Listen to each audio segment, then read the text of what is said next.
Alright, magandang gabi na ho sa lahat natin ng mga viewers Luzon, Visayas at Mindanao all over the world. Welcome naman sa ating panibagong video, panibagong reaction, mga ka-action, mga kakamping.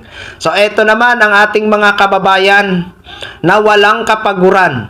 Aba, mag-iikot yata sila sa buong Pilipinas, mga ka-action. Agoy, basta daw itong ating mga kababayan ng mga DDS. Hindi napapagod, hindi sumusuko. So alam naman po natin nung nakaraang araw sa Cebu nga ho sila nagkaroon ng motorcade, no? Na kung saan hinarang ho sila ng ating mga kapulisan. So kanina naman ando naman sila sa EDSA nag-motorcade, mga ka-action.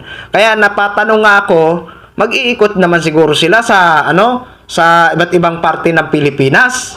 'Di ba? Baka bukas makalawa sa ibang lugar naman ho sila mag-motorcade. Ano na yan mga DDS? Hindi ba kayo napapagod? Diyos ko po. O ito ho mga ka-action. Bakit nga ba sila nag-motorcade dyan sa EDSA? So ito po ang dahilan nila mga ka-action. Basahin po muna natin bago ho natin i-play ang kanilang motorcade na para bang ang dami ng mga sasakyan, kulang sa tao. Excuse me lang po.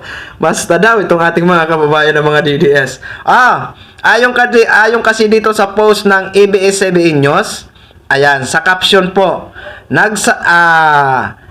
Nagsasagawa ng motorcade ang ilang grupo sa EDSA ngayong Sabado ng hapon, January 31. Ayon kay dating Congressman Mike Defensor, inorganisa nila ang karaban upang ipanawagan ang pananagutan ng mga sangkot sa maanumalyang flood control project sa bansa. Ayan, yan po ang kanilang dahilan.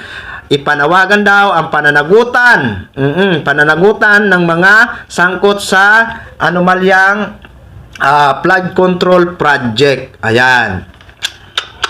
Sos naman mga DDS, ano ba naman kayo? Ano bang gusto nyo? Madaliin yan? Diba? Ginagawa na nga ang lahat eh. Hintayin nyo kasi.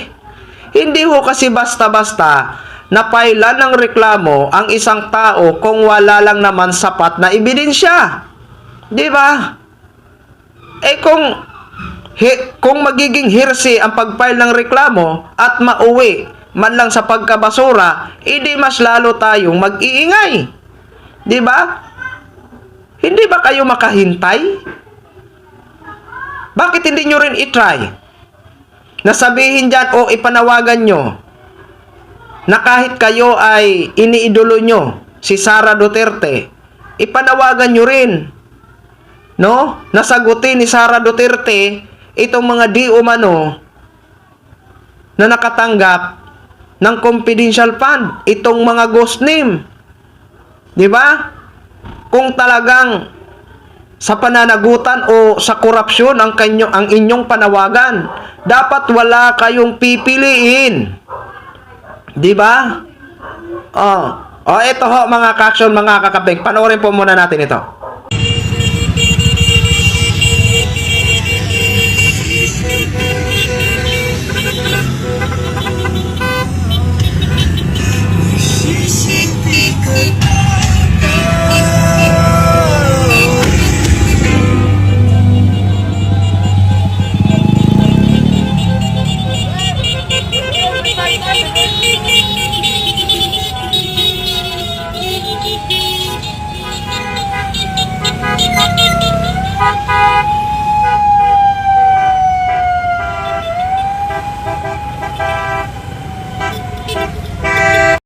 Oy, in fairness ha, ang daming sasakyan, kulang sa tao.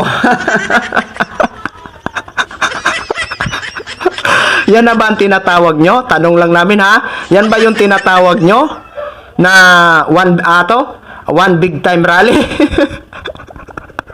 Hindi naman siguro. Kasi motorcade nga ho ito mga ka-action. Baka mag-i-schedule sila sa tinatawag nila na one big time rally. Diba? Pero napansin nyo ba? Marami ang sasakyan, kulang sa tao. Pero hindi lahat na nakita sa camera ng mga sasakyan ay kasali sa motorcade. Alam naman po natin, EDSA po yan. 'Di ba? Alam nyo nang ibig kong sabihin. Kumbaga, kaunti pa rin ang sumali sa kanilang motorcade. Pero, freedom nyo po yan. Nirespeto po namin yan. Hala, bahala ho kayo. Kung hindi ho kayo napapagod, hala, sige, ikutin nyo na ang buong Pilipinas sa kaka-motorcade.